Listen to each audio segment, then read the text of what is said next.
भगदड़ होती है कभी, तो मौत आम जनता का होता है। न वहाँ पर इनके बच्चे होते हैं, न वहाँ पर इनके कोई रिश्तेदार होते हैं, न भाई होते हैं, न इनका कोई सगी संबंधी होता है। वहाँ पर आप सभी को मेरा प्रणाम। जहाँ पर बीजेपी की सरकार है या बीजेपी समर्थित सरकार है, वहाँ भी यदि चुनाव हो रहे हैं तो प्रधानमंत्री जी को 25 से 50 रैलियां करनी पड़ जाती है। सच्चाई ये है कि वहाँ के जो स्थानीय नेता हैं वो अपने काम पर वोट नहीं मांगते हैं, वो प्रधानमंत्री जी के नाम पर वोट मांगते हैं, योगी जी के नाम पर वोट मांगेंगे, लेकिन अपने काम पर वोट नहीं मांग सकते हैं। क्यों? क्योंकि उन्होंने कुछ काम ही नहीं किया है। और प्रधानमंत्री जी को भी मैं क्या कहूँ, क्या बताऊँ, क्या समझाऊँ कि अगर सच में राम राज्य स्थापित करनी है, अगर देश को विश्व गुरु बनाना है, तो जो आपने रैलियों का खर्च है, रोड शो का खर्च है, पेपर पंपलेट, जो भी ये चुनाव में होर्डिंग लग रहे हैं उसके खर्च जो है ये अरबों में चले जा रहे हैं। बड़ी जिम्मेदारी के साथ बोल रहा हूँ, प्रामाणिकता के साथ, कि इसका खर्च अरबों में है। और आज सबके पास सोशल मीडिया प्लेटफॉर्म है, हर नेता के पास, हर घर में, हर व्यक्ति के पास फोन है, सब सोशल मीडिया चला रहा है, सब न्यूज चैनल देख रहा है, प्रिंट मीडिया है, न्यूज चैनल है।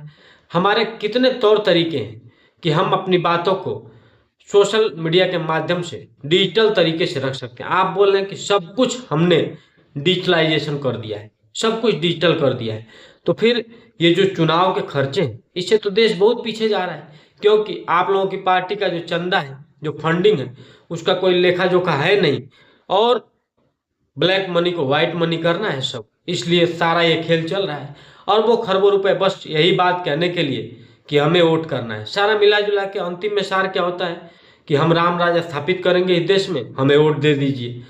और ये 70 सालों से यही सुनते हम लोग चले आए, हर पार्टियों का यही कहानी है।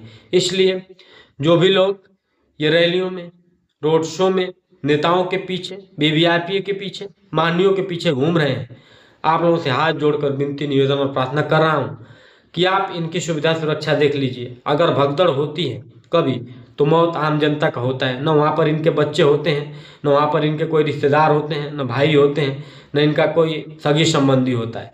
वहाँ पर आम जनता पिसती है। अगर भगदड़ होती है तो मर जाते हैं, कितने लोग कुचल जाते हैं, कितने लोग हॉस्पिटल में एडमिट हो जाते हैं, कितने लोग के साथ क्या अनहोनी हो जाती है। इसलिए ये जो खर्चे हैं रैलियों के, रोड शो के, पेपर पंपलेट के, बैनर के, और सब ये महीने 2 महीने के बाद कूड़े की तरह सब बहा दिया जाता है, फेंक दिया जाता है। इसलिए आप लोग रैलियों से दूरी बनाइए, इन वीवीआईपीओ के पीछे पीछे घूमने से दूरी बनाइए, चुनावी जो प्रचार प्रसार है इससे दूरी बनाइए, सब कुछ डिजिटलाइजेशन करिए, डिजिटल तौर तरीके अपनाइए।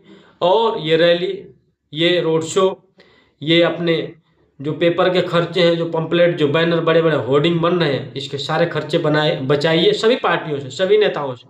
क्योंकि एक रैली का खर्चा 50 लाख से लेकर 1 करोड़ रुपए, और कई कई संदर्भों में इससे भी ज़्यादा। अब आप देखिए, जो जितना बड़ा नेता, जिसकी पॉपुलरिटी जितनी ज़्यादा, उसकी रैली में उतना ही खर्चा है, उतना ही समझिए कि पुलिस प्रशासन का व्यवस्था, उतना ही सरकारी सिस्टम, और उतना ही प्राइवेट सिस्टम, उतना ही इनके पार्टियों में फंड, और उतना ही चंदा, इनको सब मिला जुला के अरबों खरबों रुपए। अगर आप एक चुनाव का, सारी पार्टियों का आकलन देखेंगे तो अरबों खरबों रुपए बर्बाद हो रहा है। ये देश हित में आइए, हम और आप इन रैलियों का, रोड शो का विरोध करें। ये पैसा बचेगा, इस मातृभूमि के काम आएगा, माँ भारती के काम आएगा, तिरंगे के काम आएगा, लोकतंत्र में जनता के काम आएगा, सुविधा सुरक्षाओं के काम में आएगा। आज हमारे देश में हॉस्पिटल की दयनीय स्थिति है, स्कूलों की दयनीय स्थिति है, आप सिंचाई की दयनीय स्थिति है, इन सब में सड़कों की दयनीय स्थिति है, रेलवे की दयनीय स्थिति है। इन सब में ये पैसे लगेंगे और देश विकसित राष्ट्र बनेगा, विश्वगुरु भारत बनेगा, मेरा भारत महान बनेगा। इसलिए जो भी नेता सच्चा देशभक्त है, सच्चे संविधान के रक्षक हैं, सच्चे तिरंगे को अपना आदर्श मानते हैं, और इन क्रांतिकारी वीर महापुरुषों को अपना आदर्श मानते हैं, तो इनके पद चिन्हों पर चलने का एक साहस दिखाइए, एक संकल्प उठाइए, एक सौगंध खाइए, और अपने रैली में, अपने रोड शो में थोड़ी कटौती करिए, प्रचार प्रसार में संख्या घटाकर या तो 1-2 कर दीजिए, या तो 0 लाइए, सब कुछ डिजिटलाइजेशन कर दीजिए। अगर सब कुछ पेपरलेस की बात हो रही है, सब कुछ डिजिटलाइजेशन की बात हो रही है, तो ये डिजिटलाइजेशन कब तक, जिससे देश के प्रत्येक नागरिक का भला होना है। एक एक रुपए बचेगा वो देश हित के काम में आएगा। इसलिए सभी आवाज उठाइए। आप रैलियों में धक्के खाने मत जाइए, मरने के लिए मत जाइए, भगदड़ में घायल होने के लिए मत जाइए। आप जब नेताजी का कोई घर का सदस्य नहीं जा रहा है, उनके खानदान का कोई नहीं जा रहा है, उनका हित मित्र रिश्तेदार दोस्त नहीं जा रहा है, तो आप और हम क्यों जा रहे हैं इनके नारे लगाने के लिए, जयकारे लगाने के लिए। हम लोग इसीलिए पैदा हुए, हमारी माँ ने 9 माह गर्भ में इसीलिए ढोया, पिता ने संघर्षों से पाल पोस कर इसलिए बड़ा किया, तमाम आंधी तूफान झंझावात कष्टों को झेलते हुए कि हमारा बेटा बड़ा होगा और रैलियों में जाकर जिंदाबाद मुर्दाबाद नेताजी की जय हो के नारे लगाएगा। शर्म करो, शर्म करो, शर्म करो। और इन सब रैलियों का, इन सब रोड शो का, इन लोगों के पेपर पंपलेट प्रचार होर्डिंग का खुला विरोध होना चाहिए देश में, जिससे अरबों खरबों रुपए देश का बच जाएगा और मातृभूमि के काम आएगा। वंदे मातरम। जय हिंद, जय भारत।